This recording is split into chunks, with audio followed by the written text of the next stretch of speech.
I think we're recording. I didn't hear her say it. I didn't hear her say it. She usually says recording in progress.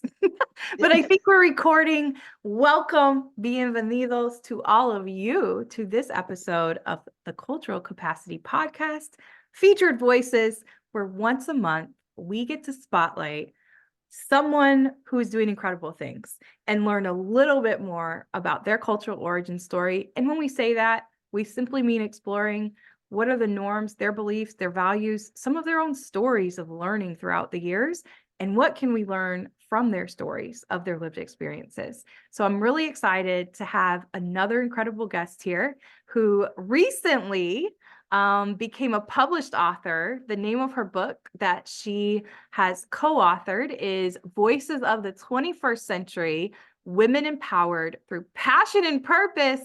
I love the cover. And I also, like, when I read that title every time, I'm like, oh, I gotta read that book.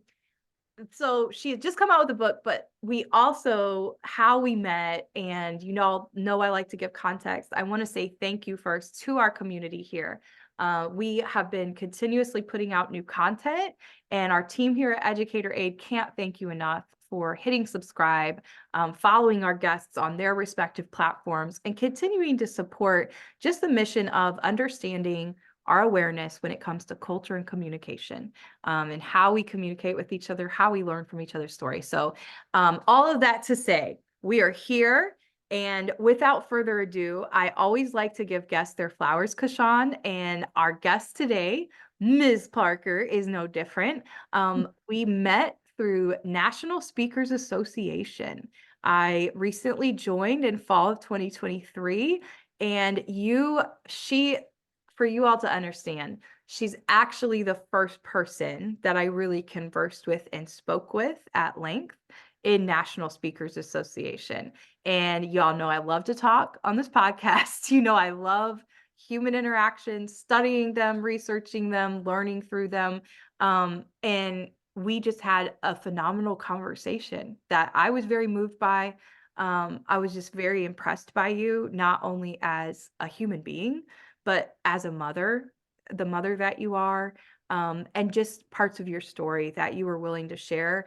We definitely bonded over grief right away. There were some elements of grief bonding there, but I'm here for it. And I'm just so delighted that you took some time out of your busy life as an author, a speaker, a mother, a business owner, to stop by the podcast. And so without further ado, I wanted to give you those flowers and just tell you, I know I've said thank you in our group, but also to hear on the podcast for people to know it means the world when we join organizations, associations, no matter what your age, no matter what your background, it means the world when you have that human connection with somebody, and it just makes it all the more fun in your learning journey. So I know we were just conversing about some classes we're in and all of that, but it definitely helps in forging your journey. So I just wanted to add that as a professional tidbit.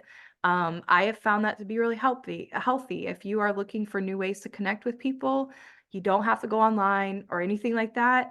You can actually join a local chamber of commerce or an association of some sort. You're gonna connect with some like-minded people. So without further ado, Kashaun Parker, if you could also introduce yourself to our audience the way you prefer to introduce yourself, and we'll learn a little bit about you today. Absolutely. Justine, thank you. And thank you for those flowers. I take them all and I cherish them. You are such a gem.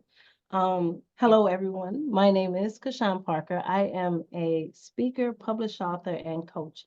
And part of what I do is really around the idea of empowering our women and our youth to navigate and then take control, take charge in some form of what it is they're doing in their lives.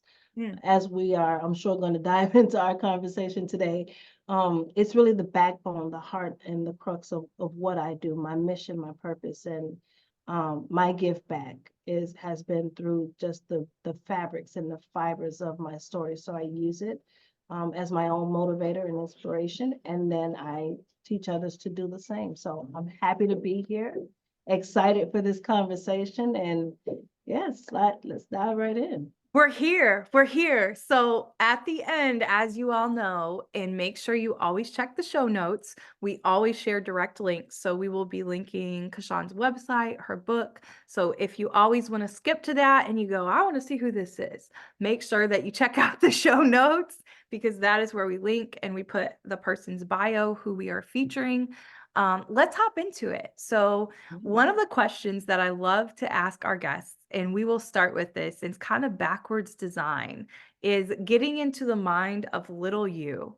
So when you think back to little Kashaun, when you're 7 or 8, what's a principle that we should know about you? So before we dive into more conversation together today, what's a principle that when you think back, you go, yeah, that's something one of my grandparents taught me, or that's something my dad taught me, or whatever the thing is. And you go, that's a principle that it was really important to me and I learned when I was a kid. And if I really examine who I am today, that's still me. That's still me. What would be one of those principles for you? I think all of us have a lot of them. If we really examined it, and we would find, no, we're not so different from who we were when we were little. Not so Um, different. what's one of those principles, guiding principles for you that was there for little Kashaun and now it's still there in your life? Oh my. That, because that's a loaded question, Justine. That's it's good. It's good though. Um, I think the one that stands out the most to me is to have fun.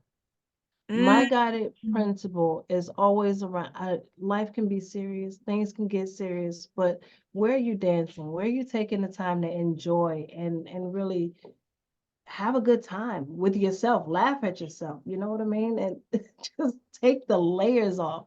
Um, and so when I can get in moments where I'm able to do that, where I'm able to have fun and um really not worry about performing, but just ooh, be, I have the best time. And I can see little Kashaun in that. And I can see the girl that just didn't have a care in this world. It mm, didn't matter. And mm. I'm able to realize, okay, that's that connection. That's the true authentic me. I can go and put on everything else later. But for right now, I am enjoying it. I'm in my zone, I'm in my lane, and it's just having fun. Well, that's the interview.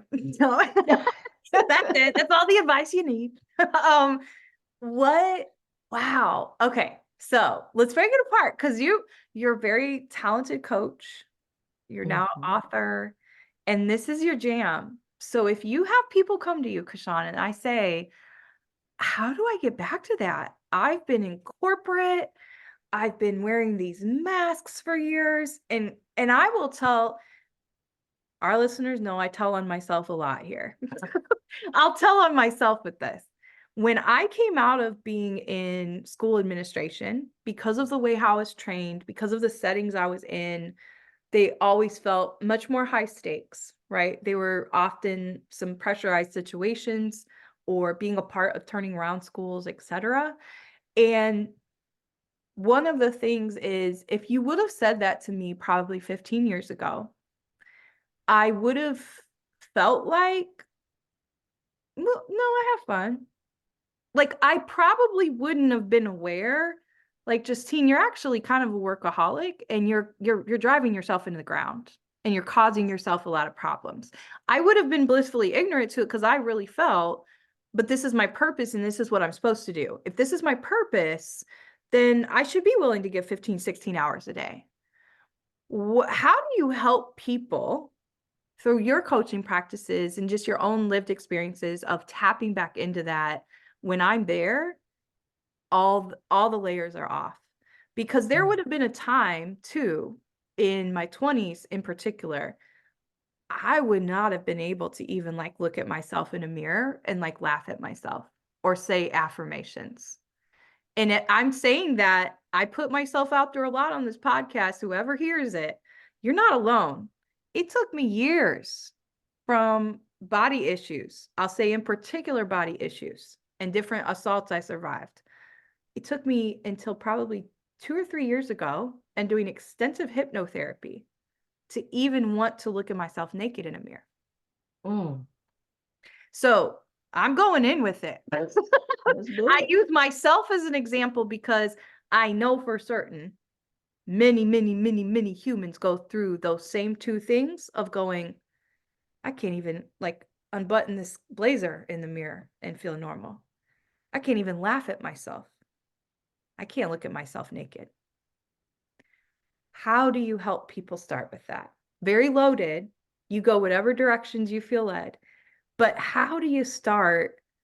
And where it's not maybe the extreme where people I'm sure could have said, yeah, you should probably go talk to a therapist about that happened. like if that's not your situation, but you just know you're not happy and you're not really having fun in life, where do I start? Mm, that's a great question.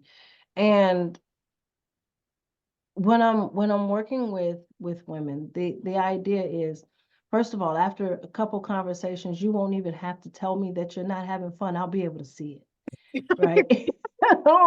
And then, but then it becomes, well, now, are you ready to tell yourself the truth?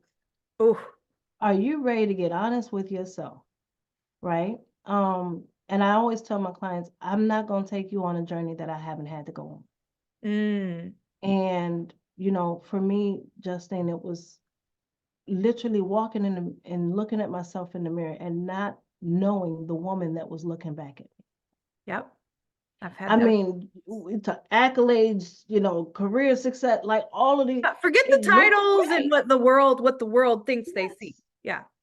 But looking at me, I'm like, how did we get here? Mhm. How did this happen? And I'm not smiling. I'm not smiling from the inside out. Mm, I know how to put it on to go outside and show, but I mean, really radiating. So how do I even begin? Where do I start? And the one thing I always do is say, this is where you partner with somebody to unpack it. Where did you tell yourself it wasn't okay? Where did you tell yourself I can't have, there's no room to have fun. I got too much stuff to do. yep. I gotta be here for this. I need to show up here. I should have be put together by now. So you're wearing all these things, you're wearing all these expectations, and somewhere you got to be safe to take it all off. And then you decide, well, now what do I want to put on? What feels right? Mm, mhm. What feels right to me? Where can I dance with this thing? Where can I laugh at myself? I did something stupid the other day. It's like, but I'm not. So listen, that language is specific, it's targeted. I am not calling myself stupid. I Mm, did something stupid, completely mhm, different, right? And mhm. so because I know I'm not owning it like that, I get to laugh at it and like, that was dumb. Like, Yeah. Yeah. and And now I that's can what laugh at happens it. when you start to get a little lighter. You lighten the load that you're carrying and maybe wearing, I guess, for lack of a Yes, better way of, because we all show it in different ways. For you me, show it. that's gonna manifest as I'm probably eating too many carbs and I'm looking a little too puffy. Like for Yes, all of us, there's different ways that that's gonna manifest, and that might change over your life too. And so I think it's important that you still know that center to go back to before you really lose it. Because I say that coming from a place of having some genuine fears throughout my 30s here of like, I don't know if you're going to get her back. And that sometimes it's not bad because we're supposed to evolve. But to go back to your soul and know that 8-year-old joy and that young person joy, that's really who we are. And so when you start to have those thoughts, when we go through these very big things in life, and I know for both of us that's involved a lot of grief, that when you look in the mirror and you have that moment and you really have those, I don't know if I'm going to get them back. Where is that person in there?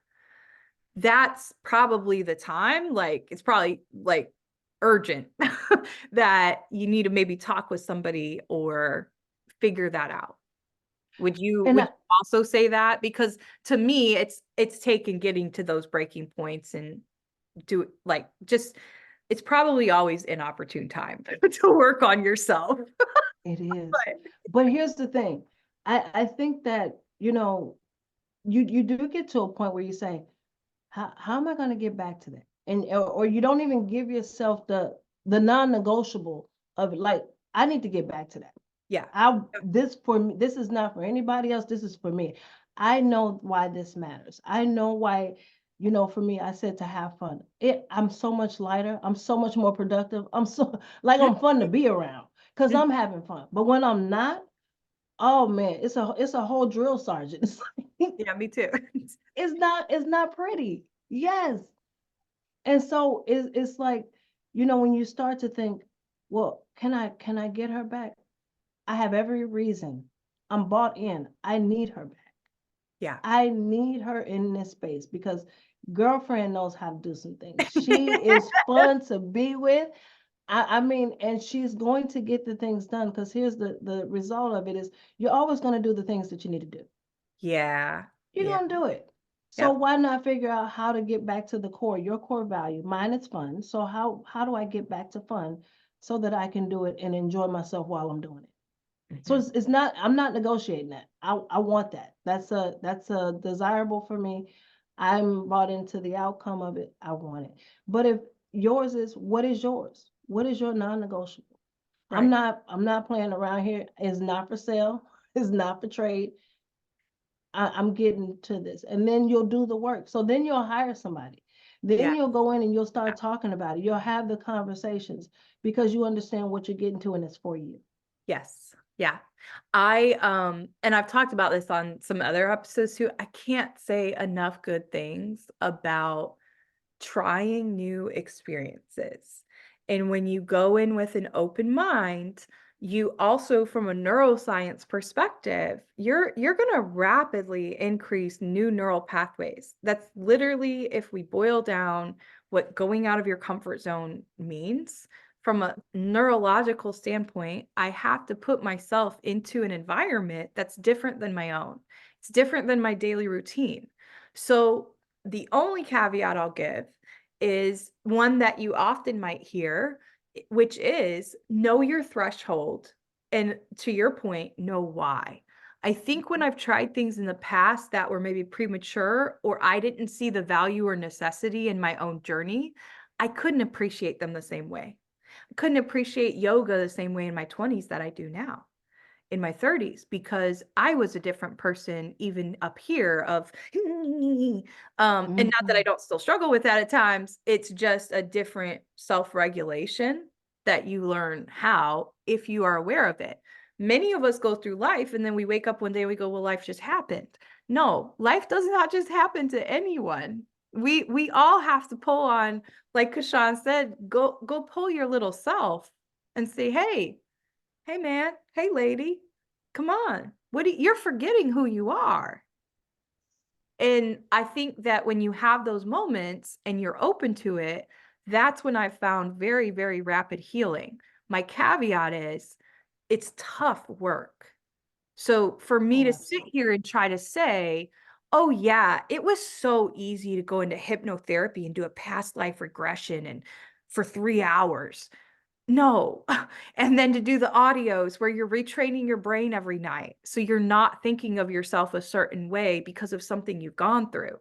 Those are things I'm laying this out for you all because when you begin your different journey, I don't want you to feel defeated with whatever journey that looks like. And I know myself, I've tried things premature because somebody over here said, oh, this worked for me. It was so good.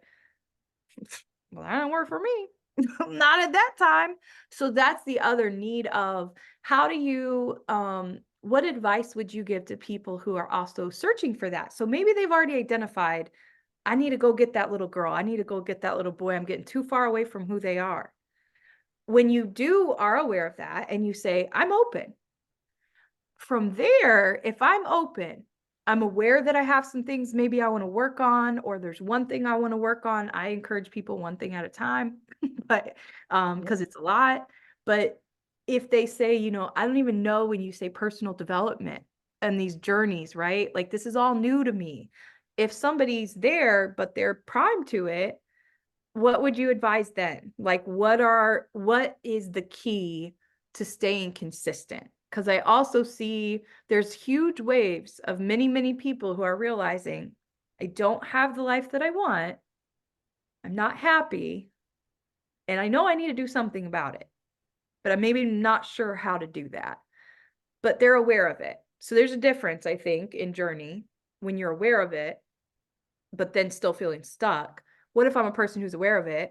I know there's different maybe therapies, there's different coaches. What should I start with if I've never done anything? Mm. Do you have anything that you consistently find yourself recommending to clients, specifically women, as far as like journaling? Like to me, that's been a tried and true thing that has really helped and worked for me over the years. And I know in my thought patterns, in my inner voice, if I haven't been doing that. Okay. Oh, I love it. I love it. This is good. So, okay, I'm gonna be very open and transparent here with this. Earlier on, one of the most challenging obstacles that I had to overcome was myself. I fought journaling. I had my coach. She was like, "Oh, you. There's no way you're coming in here and you're remembering all this." I was like, "I got it," and I would not write. I would not This one write. And or yes, this one or oh, this one or this one. Okay, let me stop. listen, they're a mile high now, right? Collections. And so she says, "Listen, the idea is it's not a task, but you need somewhere for it to go. You need somewhere for it to process. And so to get it out, right? And so now I lead with that. Because again, my premise is I'm not going to take anybody on a journey that I haven't had to go on. So when I get a woman they're like, I'm ready, I'm willing. And then we go into, well, what are you doing? Because Right. that's always the next step. Yeah, I yeah, yeah. hope you understand it. But what are you doing? You're right. And usually it's, oh, well, I went to go sit down and write, but I didn't know what to write. I went to go talk to someone, but I'm not sure that they could really help me. So now you got to get out your own way. You got to be willing to get out your own way and then figure out what's the excuse. What is the excuse that has you kind of bought into staying where you are? You see, Mm, the transformation happens when you can clear out all that stuff. And no matter if you told me to walk on a hot bed of coals, I would do it because I know that what I need is on the other side. yeah. I have no more excuses. And to be honest, that's like some of the hardest challenges that women have. They'll go to war for someone else, but they won't do it for themselves. There it is. They won't bet on themselves, they won't gamble on themselves. They will negotiate to the wire for them. But for their kids, they'll be non-negotiable. They'll Mhm. do whatever it takes. And I said, well, what's different? You're the head. So if the head is not in shape, what do you expect for everything else to, how do you expect it to follow? Um, but it also takes a realization of now what are you actively going to do? And now getting them to see the tangible benefit. So for me, I had to see the tangible benefit behind writing. Yep. Yep. I had to see the tangible benefit behind going and talking and working with the coach. And once I understood those tangibles and how they fit into me having more fun, Hmm. now I'm bought in. I can go do it. And it Yeah. wasn't even a matter of price of money because I was throwing away money left and right. It was like, okay, but I wasn't committed. I wasn't doing the work, which makes a difference. Yeah. That's good. Oh, that's it. This is a whole masterclass. Um, I think yeah, I think sometimes I've also encountered people who they maybe see some things that are manifesting and coming to fruition in your life or my life or just other people, and they think, yeah, I want that. Okay, I'll do that. Since that's what she's doing now and she did that. And I have to remember and like remind all of us, really, including myself, we often are seeing, like, we're seeing that from a lens of that's actually layers and layers and years of work. It's not because this person did like one session with Kashaun or they went to a therapist for 5 sessions. No, it's usually a culmination of this person hired this mentor and then they were going to therapy and then they started working out and then they were also like, it's a lot of things. And so sometimes I think we also minimize, because of our society and because of the rapidness of technology and the nature of communication now, I think we minimize the process. And I think there's a lot of value that gets lost And influencer culture has played a role in this too, I think, especially in the States. But I think there's something that gets lost when we don't value, as one of my friends right now, her and I co-lead like a ministry that we have together. And that's really just us in an attempt to actually offer retreats to other women in the future. It's things we already do together for years as friends. But we said, no, this is what we're really about, is actually taking moments to rest. So, anyways, but she always says, yeah, I'm sitting in it right now. And that's because I do think that's like when you think about marinating. Okay, we'll go to grilling. I'm kind of ready for summer. I don't know. We've had some sunnier weather in Chicago. So I've got I'm ready. But grilling. So if you want a really great marinade, you often are doing it overnight and for a length of process. It's the difference between, often people want microwave results in a slow roasted, slow smoked form. And they're seeing the Kashaun, who might be a very, luxurious piece of slow roasted, marinated goodness. And they're not realizing that wasn't because she put all of her worries into an easy bake oven and they were magically gone. It's consistent dedication and devotion actually to yourself, and Mm. being so devoted to knowing, I know that I'm created for a purpose, so I'm going to make it my mission to be devoted to learning me and to love learning me. We recently changed, we might even change the name of our whole podcast, but we recently changed all of our handles for Educator Aid to Love Learning You. So now on every social media, because that is actually the heart of what we're doing with teams. And what I think many coaches are doing, regardless of your exact title or what arena you play in.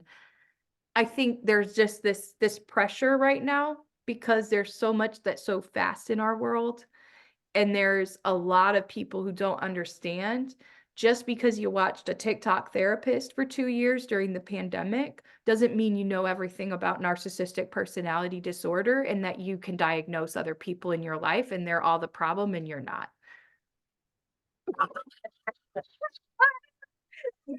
Listen, this podcast is about to take No. a whole nother spin, okay? Can you say that again? Everybody is an expert? E- They say, oh, I think you need to go see someone for this. But that's what information, the That's what it rapid does. information does to us. And then Information we overload. somehow think, oh, yeah, yeah. Oh, I know about that because of this. Okay, but do you know why, Justine, do you know why you're eating a whole bag of brownies? You still aren't seeing that. Okay. So, anyways, the whole point of me putting that out there is, how do you differentiate between I'm sitting in it and I'm being taken through a process, or I'm stuck? How do you differentiate that? Because I will say there are also times in my journey where I've gone, is this the plateau? Is this as good as my life gets?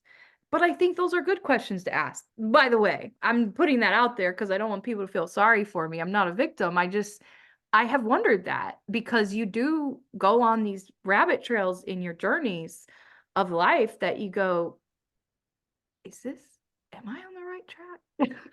And Mm, so how do people start to know when it's, hey, this is part of the process of healing, versus, no, actually I'm like depressed. And not because, disclaimer, we're not therapists. exactly. Okay, not because we're licensed medical professionals, but just from a woman to woman standpoint, how have you seen that show up for you and or with clients, um, from that role? Because now I've gone on this rant about microwave results, and but I think that's the part that's missing, is sometimes we don't want to sit in it.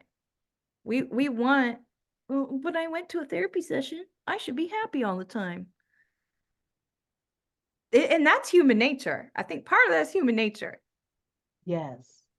How do you differentiate between I'm need help and I'm depressed versus, ooh, I'm going through it? Because all of our thresholds are also widely different Yes. for pain, for grief. Like, So here's what I will say. I think that is for that reason. How do I know if I'm stuck or if, if it's just I need a little extra support? That is why I highly advocate for professional support.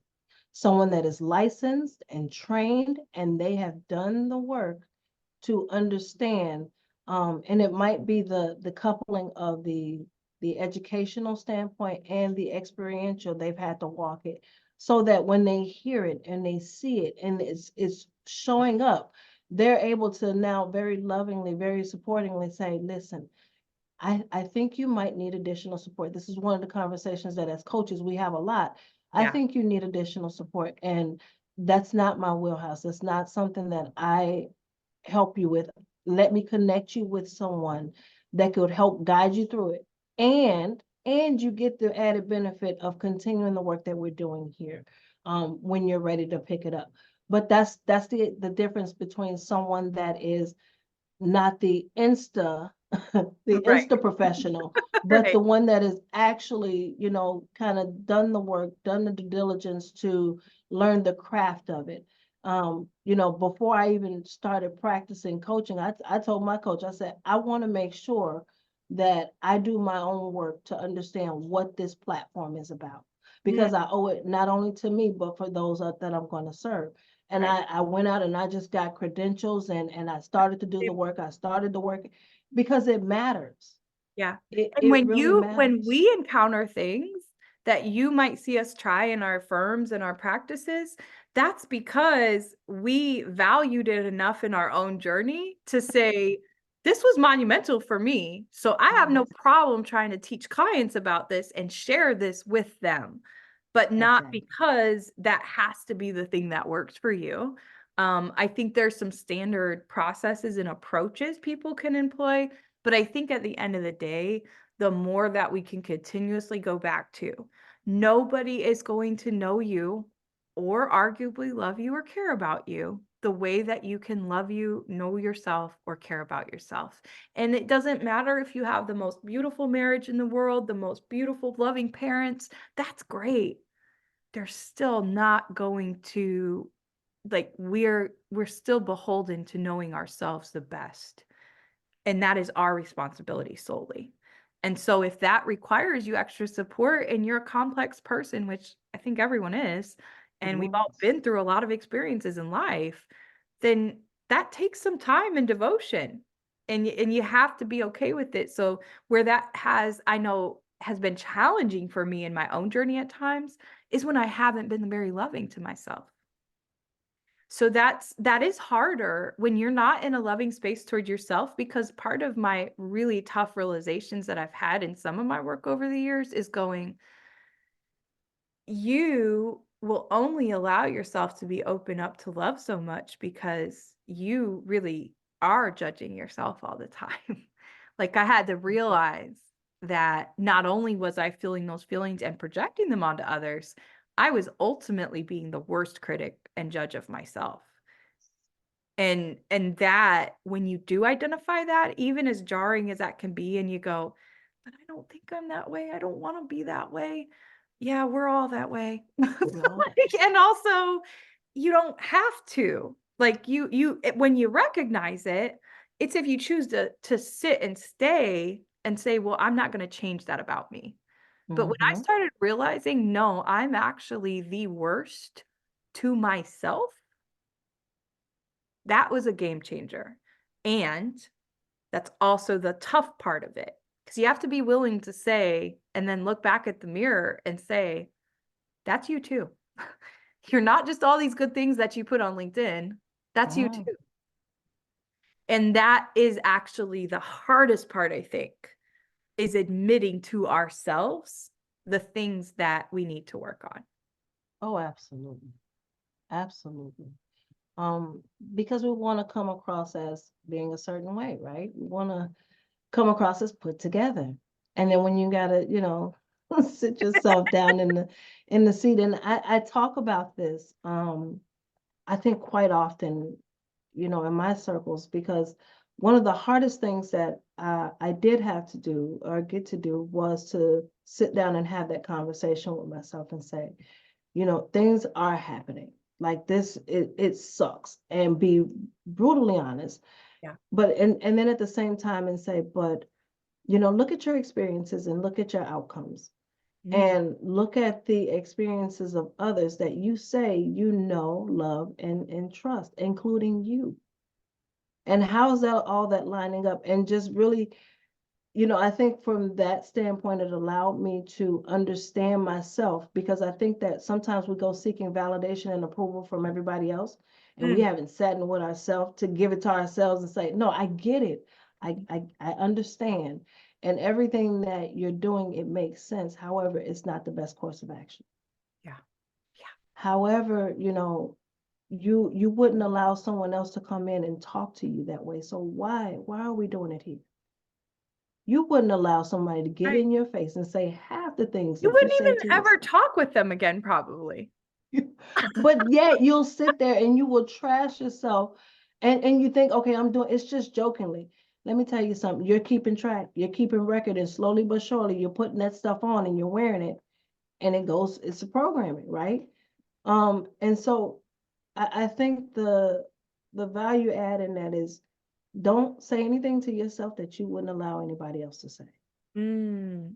Mm-hmm. Mm-hmm. If you wouldn't allow anybody, and I'm talking kids, parents, it doesn't matter, Yeah, then you don't need to be saying it either. that's right. And if you would say it to someone else, if you would say to someone else, hey, I love you, you are beautiful today, why Mm, aren't you saying that to yourself? that's yeah, that's You good. know, taking a moment, like, I love how beautiful, my eyes are in the morning. Right. I don't care. Right. It Yeah, doesn't have to be, but I love me. I know that nobody else can do me better than me. yeah, I so love that's me, right. That is right. right? We can all say that. And it's a beautiful thing. It's a beautiful thing. That way I'm not necessarily looking for the world to validate me. I started with me first. You go to your home, and our home is our body. Yeah, That's our most sacred home on earth, is our body. it Um, really I mean, is. we're all living on borrowed land and borrowed time. So, okay. So, pivoting a little, because you made mention of it earlier, and it might be valuable, I think, for some of our listeners, whether they identify as male, female, non-binary, however they identify. But you identify as a woman, and I also know that you're a career changer. So I want to ask a little bit about that because I think it could be very valuable for many people who might be searching right now. Can you tell us a little bit about that part of your journey and how that shift happened for you? Because I know you were in finance, yeah? Finance Supply chain. or supply chain. Okay. Yeah. I knew it was something different than what I have experiences in. So you were in a very much more technical kind of operations type role. How many years did you do that? And then how did you become who you are now? A published author, speaker, you have your own company, which by the way, and we'll have her website, but her company is called Next Step Forward Coach. That's your website, Mhm. nextstepforwardcoach.com. So because of the name of that too, and you're the Next Step Forward Coach, tell us how that looked for you and give us some insight about how those shifts happened in your own life. Sure. I love that question. I want to let you know that that's a Pivot. really good one. It's a good one. Thank you. Um, so okay, I do. I come from a supply chain management background, and I was in that industry for about 15 years. Um, and of that, I would say about 12 of those years, I had the beauty of working alongside my husband. And Know that. Yeah. yes. And so when my husband passed, I found myself now just kind of going back to the organization, trying to refine, my steps and what I'm doing. But then that was one of my truth moments, because one of the things that I talked about with my husband was just that I'm great at this work, but like this is not my jam.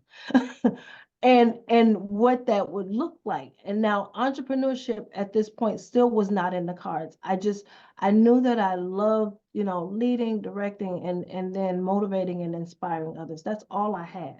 And you also And have then, three children, just so people remember that and they yes, understand context. And if you're thinking through your own story as you listen to people, she also had three children I and also have is three still children raising those three children. and still raising them. Yeah. So yeah, so this story is gonna get a little crazy, but it's good. It's good. It's crazy good.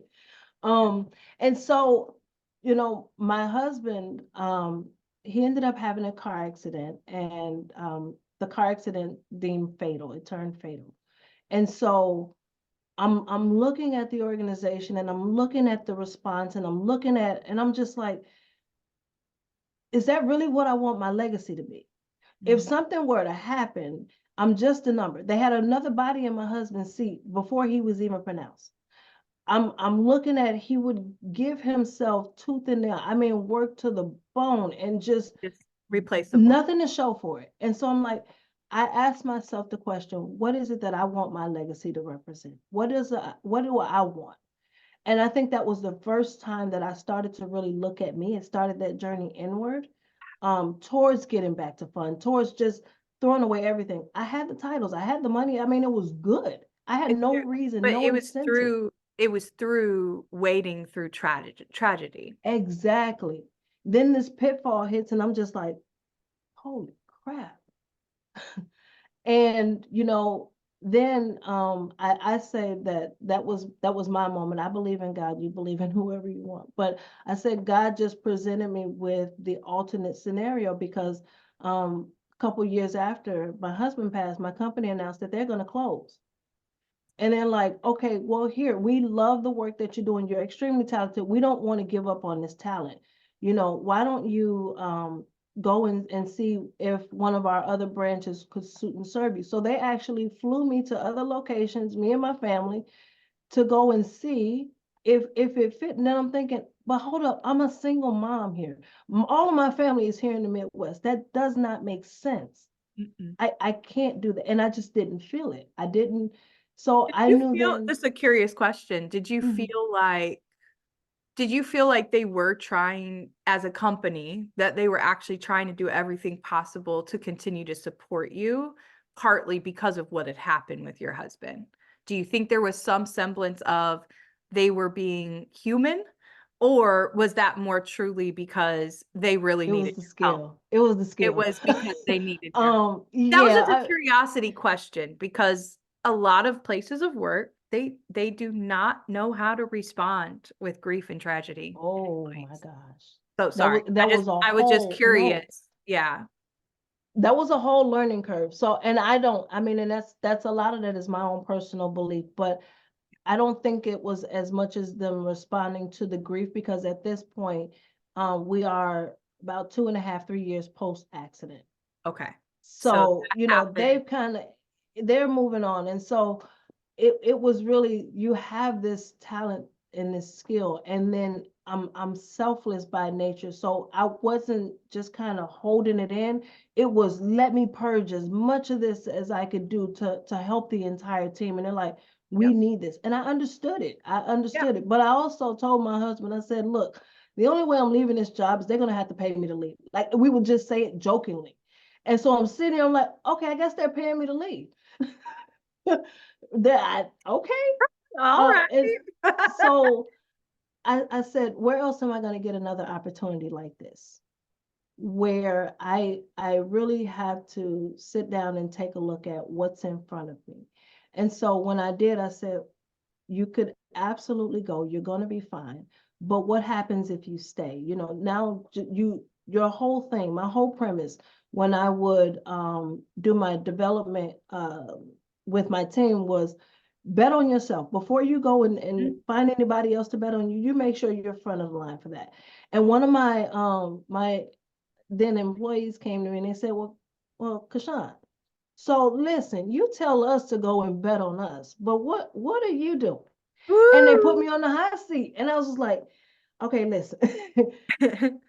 And but I sat with that question, Justin. I sat with that question, and I'm like, okay, what do I want to do? And I said, if I'm going to continue on this journey, if I'm going to do this, I don't know where it's going to land, but I want it to count. I want it to mean something. And that is really what started me to thinking outside of the box, into entrepreneurship, into coaching. I started off with leadership and development coaching because that's what I knew. That was my Yeah. background. That's what Yep. I had the experience in. And then I just kind of let it evolve Mhm. over the years. But it was really just sitting with myself and deciding, if you want a legacy, you're going to have to create it. It won't be created for you. Yep. Um, and then doing the work. So it wasn't like I just, okay, I'm done. I took the years. So when they made the announcement in 2018 to close the company, and we didn't actually close until 2020. So that 2 year span, I'm working. I'm working, I'm saving, I'm doing all these things because now I've got a strategy. And I was still though interviewing, because if something had landed out, I Mhm. probably would have just continued on. But I was just like, no, I'm gonna take this path and see where it goes, see where it leads me. So you were very intentional about building an actual exit strategy from your job. Mhm. And Yep. underneath that intention, your driving purpose was really, I'm designing my own legacy. And I know that Yes. this workplace isn't going to give me that. And Yes. that's the hard lesson maybe all of us need to always be reminded of is we often join companies and it might be attractive if they really do have strong cultural values and all of the things. But at the end of the day, it kind of goes back to what we were saying earlier. Nobody's going to look out for your legacy like you. So even if you have the best situation possible, you can't, there are no guarantees, number one. I think that's another reality that we all continuously need to be reminded of in a humble way of Mm. all of us, anybody. That could be any one of us on the corner or one paycheck away from this or. And I think when we start to, it's almost like a false sense of security, and it might be a little more prevalent in America of that, oh, I'm good to go. I got the benefits, I got the job. There is nobody who is going to look out for your family like you will. There's Mm. nobody who's going to build your legacy like you will. There's nobody who is going to do your inner work and your inner healing like you. Like literally. So it goes back to a lot of self-responsibility.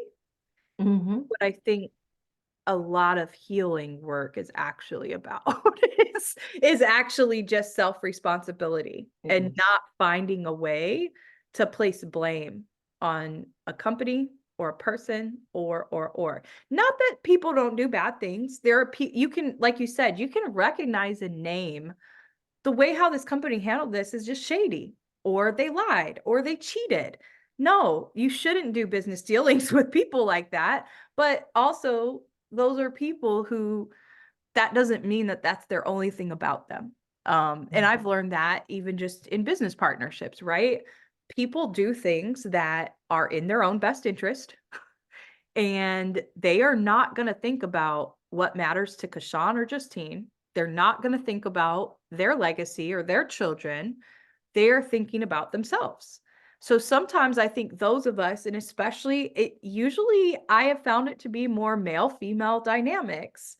When I've worked in business partnerships, there's a difference because of how I think, and it might be a result of our systems and how they exist right now, but there's a very big difference in how men tend to think and how women tend to think as far as even their value, the things that we experience and who we are and what makes us worthy to go into a place.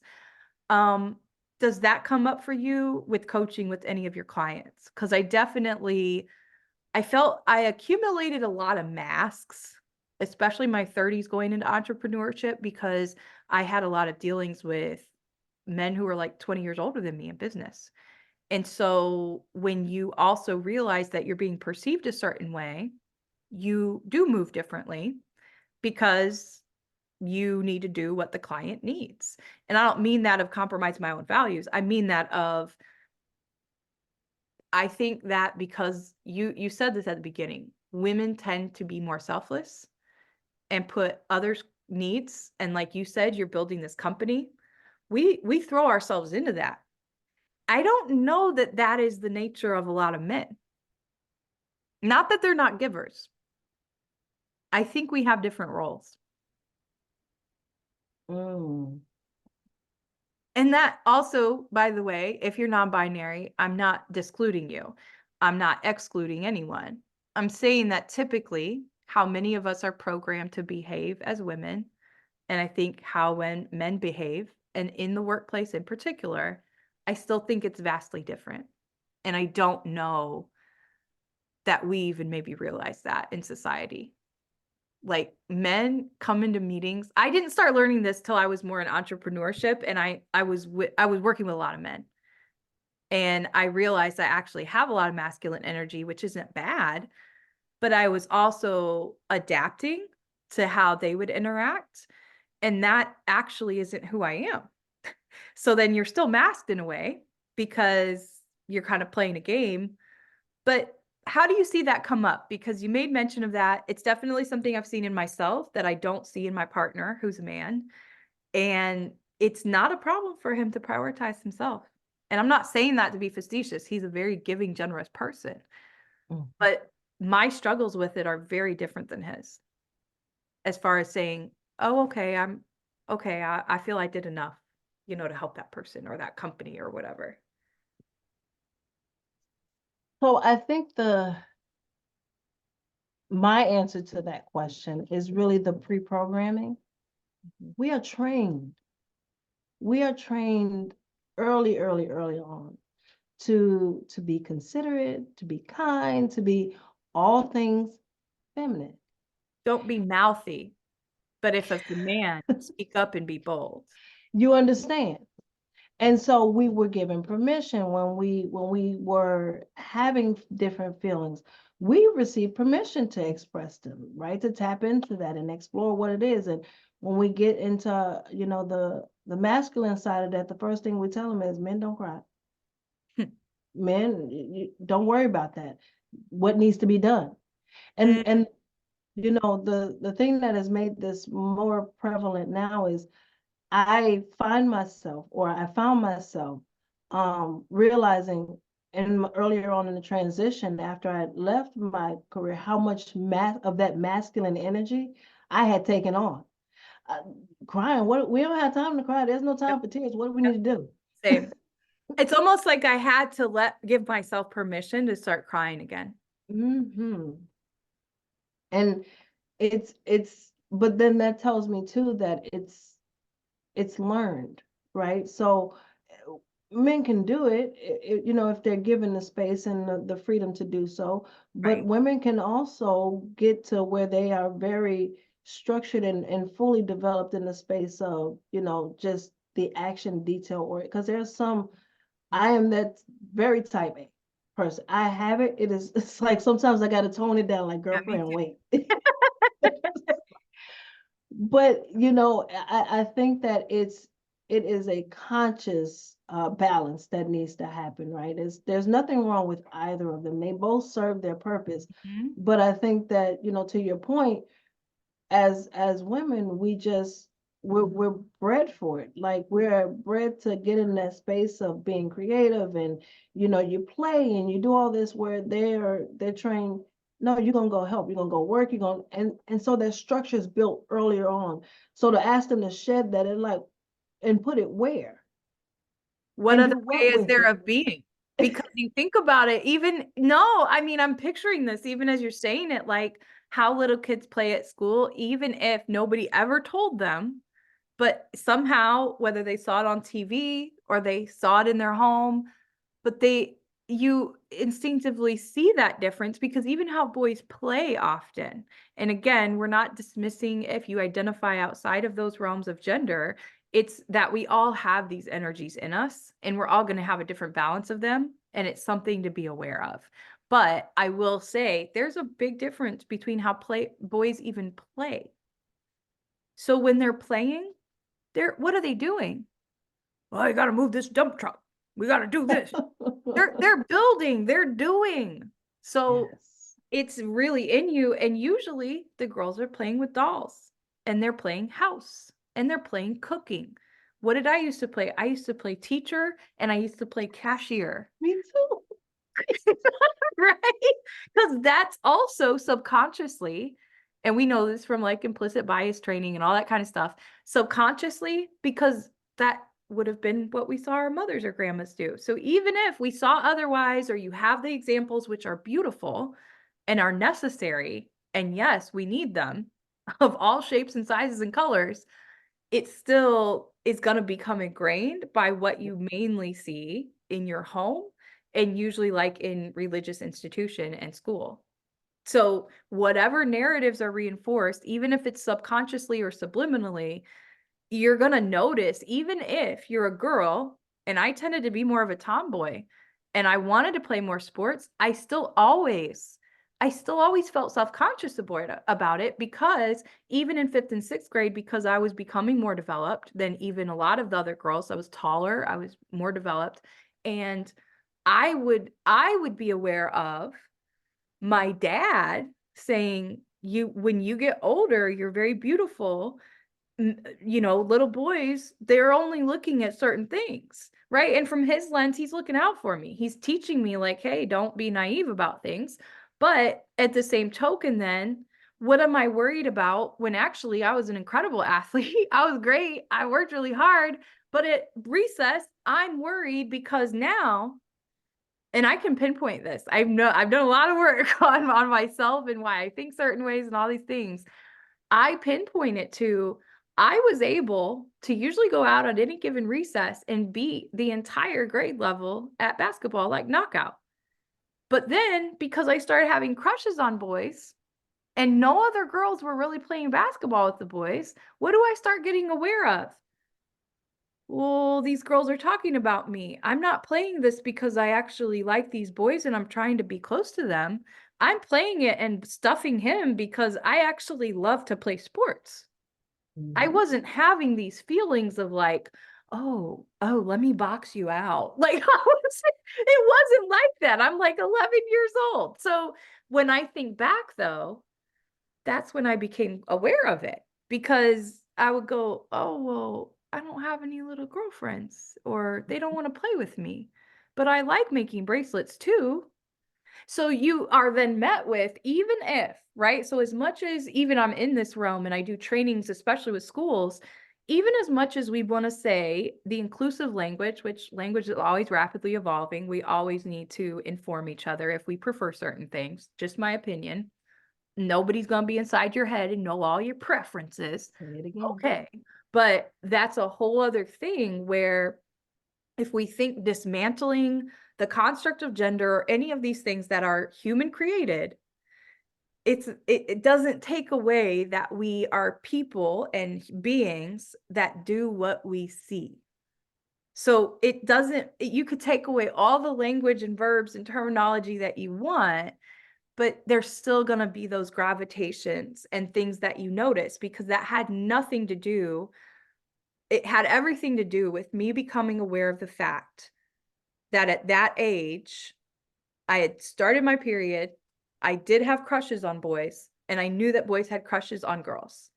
Yep. And it couldn't be about the fun and the pure love of the sport anymore and just dominating, because that's just partly who I am. I'm an aggressive go-getter. It became about, well, now my game is off because I'm afraid this person's watching me and they think I'm trying to steal their little boyfriend. Yep. Like it That's exactly. becomes, and to me, it's the same exact then crap we see wrapped up differently in the corporate world or in any workplace. It's no different. It's still the games that people play Say it when we're again. unaware of ourselves. What what advice then would you say, just as a person who has lived becoming a widow, being a single mom of 3 children, being a career woman, and now pivoting and starting your own thing and going after that in the past, through a global pandemic, no less. Mhm. Um, what would you offer just as kind of like a final tidbit of, this is what kept me going and what still keeps me going on my worst days? because you've been through a lot, my friend. You've been through a lot, and we all have in different degrees, but you have seen a lot of life that many people don't have to go through. They don't have to. Mm,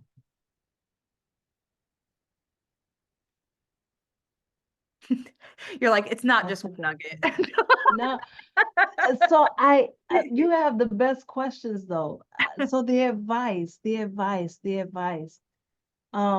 would say, from all of my lenses and all of the many hats, the one thing uh, that I would have liked to have heard more of is don't be afraid to bet on yourself.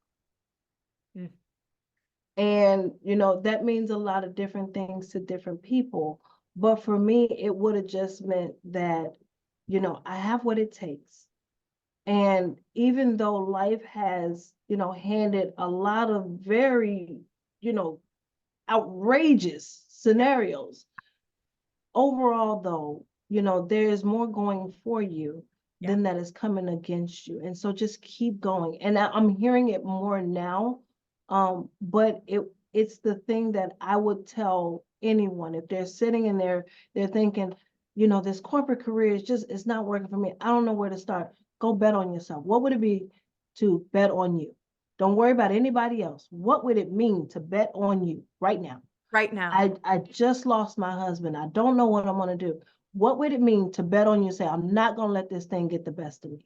What would Some that people, mean? for some of you, that might literally mean you're betting on yourself. For me, at one point, my betting on myself was finally taking my first vacation alone for 4 days and shutting down. That was over a decade ago. I've never looked back now. No, but that the betting on yourself, you don't also have to think of it as this massive shift. So we're talking as people who have changed careers, but you don't have to, that doesn't have to be you. Your betting on yourself could be, I've never traveled out of the country and I'm going to get a passport and I'm going to travel for the first time. Like it could be any number of what you're betting on with yourself, but there's something in there in all of us that um, we could be betting on ourselves in more positive ways and in ways that I share your belief in God, in ways that God really wants us to be happy. I tend to have a belief more and more. I know beliefs change and flow, but this is my belief currently that more and more I grew up being taught about heaven and hell as concepts and places. Mm. And I actually think that we have the keys to the kingdom when we choose to really fully surrender to God. And we either create our own heaven or we create our own hell. Oh, say that again. Because to your point, it's what are you mainly fixating on? Are you fixating on this one awful thing that happened in your life? Or are you looking at the whole picture and actually see all these other things? Or is it so cloudy? I think that's why I also asked that question, because I had those moments. I had those moments of severe grief with my mom, and I still do at times, where you wonder, is this because like I'm really, really depressed, or is it a moment in a wave of grief I'm having right now? And that's making it harder for me to focus on what's going right in my life. Like there's a lot that you really do have to sit with. And we were talking a little before we hit record about journals and stuff. Oh, we talked about them in here too. I showed them all. But like even those practices, it can just be these gentle nudges. For me, betting on myself was what I told Kashaun earlier, which is I had to get back to doing my daily writing pages to empty out my brain. And I wasn't doing them. So like there's things that along your path, I think that's such a brilliant advice, because you have to consistently ask yourself, how am I betting on me? And on some days that means my bet on me today was going out and taking a walk and I got the dishes done. I bet on me today. I did enough for me. And that's enough. Like And that's enough. that's and that I think is also one of the battles that could be kind of multi-layered when you haven't separated yourself from who you are and what you do. I think that gets conflated in our society as well with career. A career doesn't mean that means you're walking in your purpose. It might mean you have a good career, But what does a good career mean? To your point earlier, Mhm. if you have the benefits and the pay you want, but then you still aren't able to have fun or you have no time for yourself, is that actually what you want in your life? Or is that what Mhm. somebody else's idea of success was for you? Existential questions that I still have no answers for after millions of podcast. No,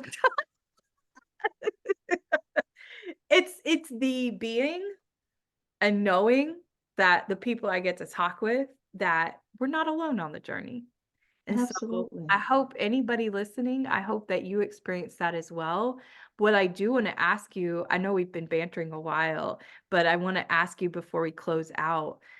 Um, I usually like to do at the end, I want to do frequently asked questions. And yours, I did want to ask you a specific one. What are some frequently asked questions that you get as a mother of twins and also um, being a career changer? What are some frequently asked questions that you get? And then we're going to do a final, we always say unapologetically promoting yourself and your purpose. So we'll ask you all the ways to find you, all the things you're working on.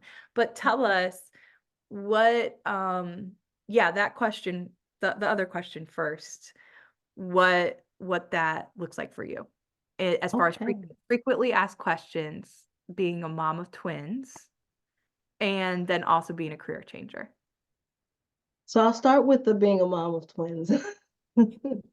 Um, it the question that I get the absolute most, okay, just for context, I am all of 5'4" and 115 pounds on a good day, okay? And they say, how did Hey, you she's a carry? petite lady, you all. Small. They say, how did little old you manage to not carry one baby, but two babies at the same time? I probably And asked. I probably did. um, I would say I don't know. I think God favored me because the reality is not only did I have twins, but I am a twin. And it's supposed to skip a generation. That's right. Wow. Yes, yes. Okay. So So your most I common question is, how did you actually carry and how birth? did I carry a boy and a girl? Like, because God wanted me to. I mean, this is his Right. design. I'm just here for it. It's That's the that's favor of really the what it Lord. is. That's, Okay. that's That's what it is. fair. That's a good question. Good question. Um, and then in terms of my career, the one question that I get is, how did you do it? Mhm. And I think it goes back to that advice. When I really looked at um the whole thing that happened with my husband and getting that raw realization of what legacy meant in terms of my career, that just wasn't enough. Yeah. And I thought, yes, in spite of the curveballs and everything that has come, like I get to write something here. I want to make sure that if I'm writing it, it's going to be doggone good. And Mm-hmm. so I'm going all out for me. And I don't know, what's coming of this. The business has done some amazing things, but it didn't come, I'd say, absent of the learning curve. It didn't come like this business process has been very humbling. Every day. Ooh.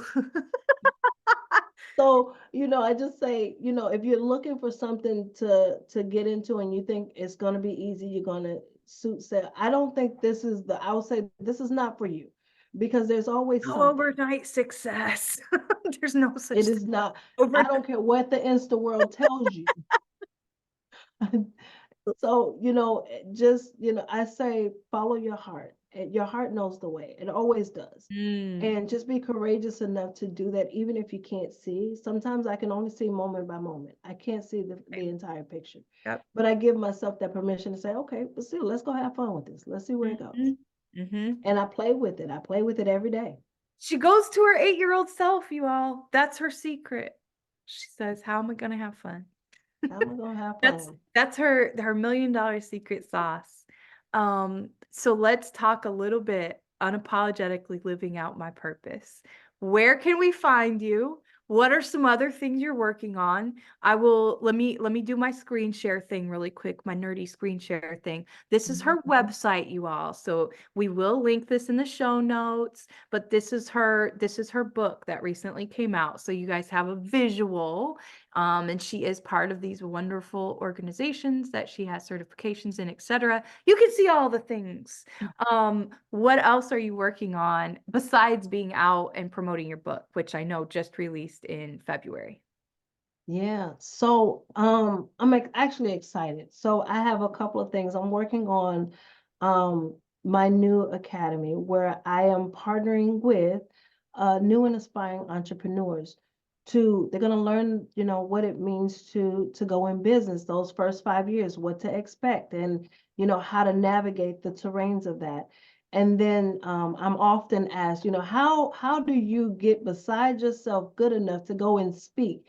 And so working on really training and teaching some of the speaker basics and how to present and, how to find your true authentic voice in a way that works for you. So those are a couple of things that I'm working on outside of coaching. And then the main thing is platforms, speaking, sharing the message of empowerment, the value add of going after, what it is that you want to do, being non-negotiable. That's my favorite.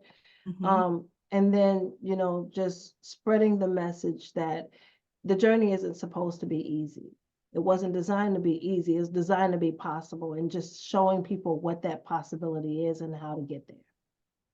How would we? This is where I come back to the yin and yang. How would we really appreciate the beauty if we didn't experience and see some of the ugly? And, you know, not everything about betting on yourself is always the most beautiful, Oh man. but you Huh. learn. Whoo, do you learn, learn, learn? And if you are a person who likes to learn, that is one encouragement that I ask people to when they start to ask specific questions about entrepreneurship is you have to be a devoted learner. If you're not a person who really likes to learn and explore, I kind of call it explorer, being like a modern day explorer. If Mhm. that's not you and you don't like going on little rabbit trails and adventures and going, oops, oh, that didn't work out. If you're not able to do that, then yeah, no, you need to think about the vehicle that you create to make your dreams a reality because that isn't everybody's personality and it doesn't need to be. There are also people who they might hear this conversation and go, I'm perfectly content to go clock in at the same factory I've worked at for 40 years and I'm okay with that. And I go out here and I do all this stuff in my community. Like it's also not as long as you feel fulfilled and you feel happy. I think that's the one essence of your message I really got today is as long as you are going back to who you are, who God has made you to be, and you are always revisiting that, you can't really go wrong with betting on yourself. Doesn't mean it's going to That's be easy, but you can't go wrong with betting on yourself. And drop the mic. No. right. Hey, Mic drop. look, as always, I find it very difficult to tell my guests goodbye because, we can Yes. just talk forever. But I thank you for your time and your energy, your vulnerability, just your willingness to share.